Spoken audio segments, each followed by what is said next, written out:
Hi, my name is Savangh, and I'm here at the Winter Film Festival Awards 2023 with director and producer Eliza. Yes, hi, Eliza, and Jeremy. Yep. Hi, how are you? I'm Jeremy. Hi, so Eliza, this is your first director's debut. Yes, it is. How was the experience like for you?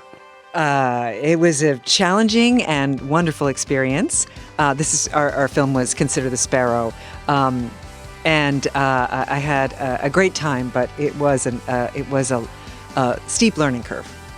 It was a lot of adaptability was necessary. We really had to learn on the fly. Well, the script is adapted from a play called The God Game by Suzanne Bradbeer, and really the script deals with things that nobody wants to talk about. Talks about faith, we're talking about politics, and we're talking about dilemmas, decisions that all of the characters have to make. And so it's inspiring to have to navigate all of that within a text. And there's also climate change. Climate change is a very big thing. So it's a very topical script. And when Larry and I, the other actor in the film, were working on this in an acting class, we were so charged by the delicacy with which the writer has navigated all of these characters and the characters' opinions and thoughts about what was going on that we thought we really need to bring this to screen. And so we approached Suzanne and we asked her if she would be interested in writing a short film. And we worked with her, Larry and I worked with her for about 8 months on tightening up the script, taking out this line, adding this line back, moving stuff around. And it was quite an experience to do that. Wow. What was the creativity was like when you was writing it? What was in your head? What was in your mind? What were you going through with you and your other writers when creating it? Well, she would go away and write. She was in Wyoming, so she would go away and write, and then we would come back together and we would read through the script with her, and we would make suggestions to her. Some of which she took, some of which she wouldn't take. The last scene in our film was supposed to be shot in an office, and Eliza, during the shoot, and our DP was like, why don't we use the porch? The office looks ugly. Let's use the porch. There's the trees, there's the birds. We can hear everything. It's a perfect setting. And she went for that. But also that last scene was shifted as well because of Eliza's influence, if I'm remembering correctly, because the writer wanted Lisa to come in while Tom was on the phone, and Tom never saw her come in. In the original script. In the original script. And so he made the lie, talked about God and science with his back turned to Lisa, and Lisa walked out. And I think it was Eliza who said, no, they have to be facing off right directly to each other. He has to make the lie to her face. Right. Yeah, I did. I wanted that for the reason that you brought up earlier, that the script, what was so great about it is that it presented both sides so beautifully.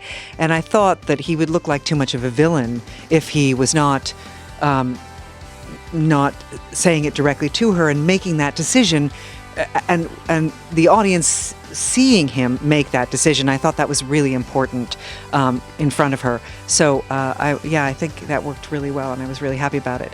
And then I was really happy too that we moved to the porch for that last scene. But I think the reason we did was, again, talk about adaptability, which another filmmaker was talking about. We couldn't fit the cameras into that small room downstairs, so we had to move it. So that was a lucky problem, because the solution was better than our first idea. So that was great. Hi, my name is Selma Ducanovic, and I am with the Winter Film Awards International Film Festival. I'm here with Randy and with Ari from the film Mine. So let's just introduce you. So what did you do on the film? Sure. So I'm the co-director, one of the co-writers, and also one of the producers. And Ari? I was one of the co-writers of the film. All right. So, whichever one wants to take it away, talk to me about your film. What was it about? Ari. Ari. Yes. So mine is the story of a community that is kind of a utopian community. They have everything that they need.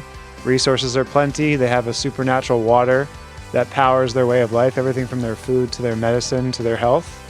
And mine is the story of what would happen if you lived in a place that beautiful and all of a sudden things weren't as they seemed. All of a sudden you didn't have all those resources that you wanted. How would you overcome that problem? How would people who you loved and known your whole life start to butt heads with each other? Would people be able to stay together, and would they be able to overcome what happens in a perfect community as it crumbles apart?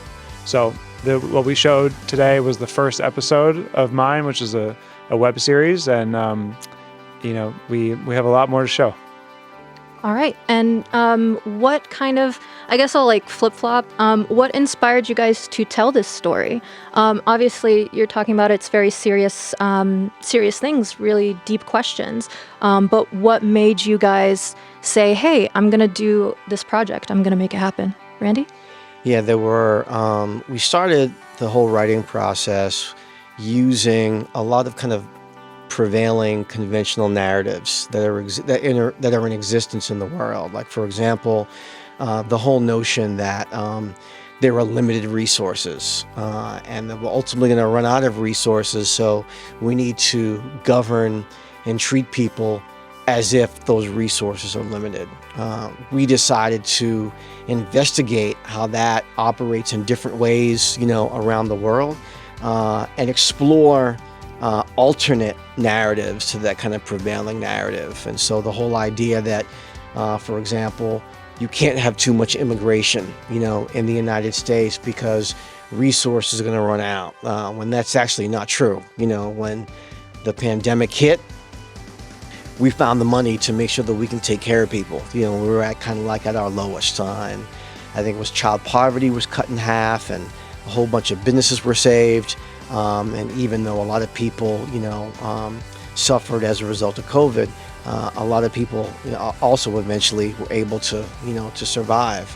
And it just goes to show you that, that any narrative, that's out there, that comes from a narrative of scarcity as opposed to abundance, you can figure out, how to turn it around.